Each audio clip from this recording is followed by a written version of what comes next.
Ustaz, bagaimana harta yang diperoleh murni penghasilan ibu ketika bapak sudah meninggal dunia? Apa itu juga dibagikan atau tidak?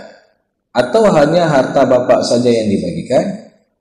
Dan yang dimaksud harta bersama itu bagaimana? Jadi ini kita juga sering mendengar adanya namanya harta bersama, ataupun dalam bahasa Acehnya disebut harta seharkat, ataupun dalam bahasa Jawanya harta gonogini. Ya. Jadi ada harta gonogini, ada harta seharkat, ada harta bersama. Ini secara ini adalah beda istilah saja, tapi sama maksudnya. Dan bagaimana yang dimaksud dengan harta bersama itu? Harta bersama adalah harta yang didapat setelah perkawinan. Ya. Baik dari usaha suami ataupun usaha istri ataupun usaha kedua-duanya. Ya. Jadi intinya segala sesuatu yang didapatkan setelah perkawinan itu dianggap sebagai harta bersama. Walaupun misalkan dalam kondisi suaminya yang kerja, istrinya sebagai ibu rumah tangga. Kan yang namanya istri ataupun ibu rumah tangga ini kan bukan duduk-duduk saja di rumah. Dia juga ikut bantu mengurusi rumah tangganya. Ya. Dia juga ikut membantu kadang-kadang antar jemput anak sekolah, antar jemput anak les, antar jemput anak ngaji, sehingga suami bisa fokus di kantornya, fokus di kerjaannya. Maka dianggap mereka telah bekerja sama dalam mencari rezeki, ya, mencari nafkah. Sehingga dari harta bersama itu ada hak masing-masing. Ya. Yang mana hak masing-masing ini diatur dalam undang-undang kita di kompilasi hukum Islam. Ada 50% itu hak suami, 50% ini jadi hak istri dalam permasalahan harta bersama tersebut. Nah, namun tidak dinafikan juga setelah perkawinan itu juga ada yang namanya harta bawaan. Itu ada istilah satu lagi, ada harta bersama, ada harta bawaan. Apa itu harta bawaan? Harta bawaan ini adalah harta yang didapat sebelum perkawinan ataupun harta yang didapat daripada warisan dari orang tua suami ataupun orang tua istri. Ya. Jadi selama mereka menikah 10 tahun baru menikah, lalu meninggal orang tua suami, sehingga suami dapat pembagian warisan dari harta orang tuanya yang meninggal. Nah, apakah harta yang diwariskan oleh orang tua suami ini dianggap harta bersama? Bukan. Itu adalah harta bawaan. Ya. Berarti kalau ada harta bersama ini dipilah di awal, bagi dua.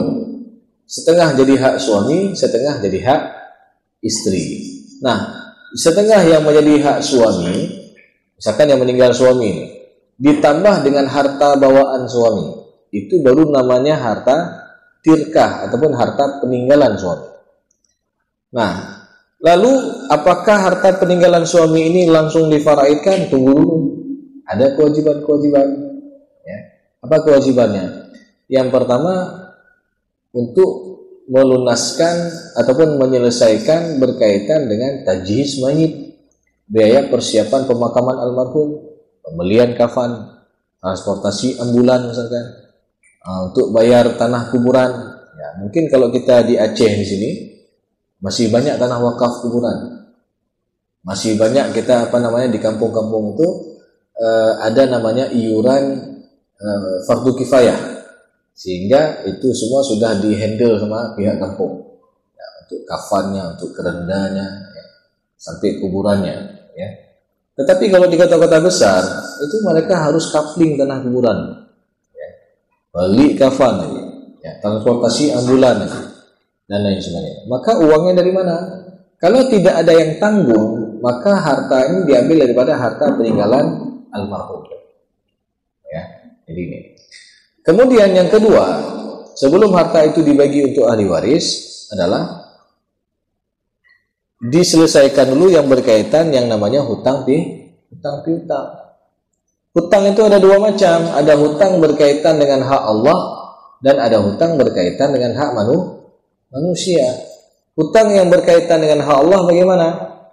Ya, kalau ada yang belum keluarin zakat, maka ini dianggap hutang berkaitan dengan hak Allah. Ataupun ada orang yang bernazar tapi belum dilaksanakan nazarnya. Misal seorang sakit, lalu dia bernazar kepada Allah, ya Allah, kalau saya sembuh nanti saya pengen sumbang 5 juta buat pembangunan masjid dekat rumah. Alhamdulillah Allah berikan kesembuhan. Belum sempat dilaksanakan nazarnya, lalu dia meninggal dunia. Maka ini dianggap hutang berkaitan dengan hak Allah. Ya. Kemudian yang kedua adalah hutang berkaitan dengan hak manusia. Ya, mungkin dalam kita bermuamalah sehari-hari ada hutang piutang. Ya, maka ini juga harus diselesaikan. Ya, sebelum harta itu dibagikan kepada para ahli waris. Karena ini juga sesuai dengan tuntunan yang terdapat di dalam Al-Quran, yang mana Allah Subhanahu wa taala berfirman, min ba'di wasiyatin yusi biha aw dain. Ya, dan ini diulang sampai 4 kali. Tusuna biha aw dain, yusa biha aw dain. Ya.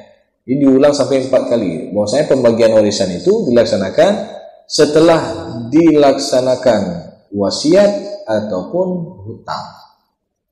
Walaupun redaksi dalam Al-Quran duluan wasiat kemudian hutang, tapi dalam pelaksanaannya tetap hutang lebih dahulu diselesaikan baru wasiat. Karena yang namanya hutang ini kan wajib dilunasi. Jangan kita anggap remeh tentang masalah hutang. Karena Rasulullah SAW mengatakan, nafsul mu'min mu'allakatun bidainihi hatta yuqda anhu. Jiwa seorang mukmin itu akan terkatung-katung dikarenakan hutangnya sampai ada yang melunasi hutangnya. Ya.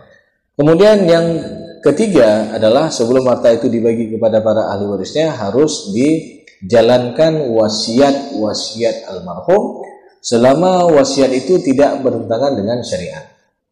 Ya, contoh, seorang pernah berwasiat sebelum dia meninggal dunia, kalau saya meninggal nanti, itu toko yang ada dekat masjid kasih buat masjid ya.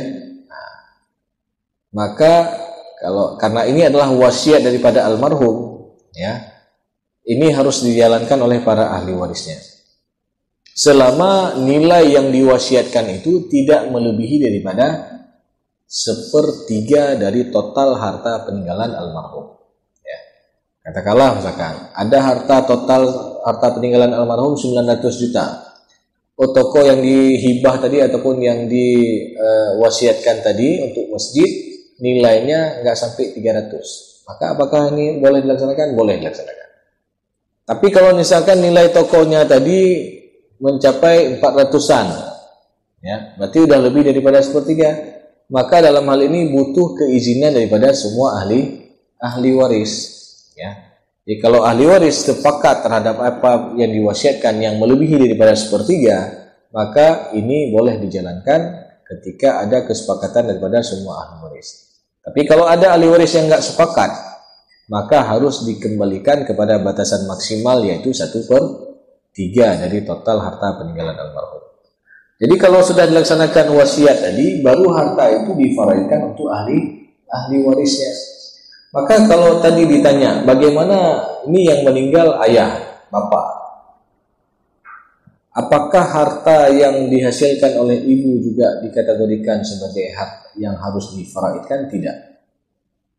Jadi yang dibagi ini murni harta peninggalan milik almarhum suami. Oh, kalau ada harta istri tadi, boleh jadi istri ada harta bawaan.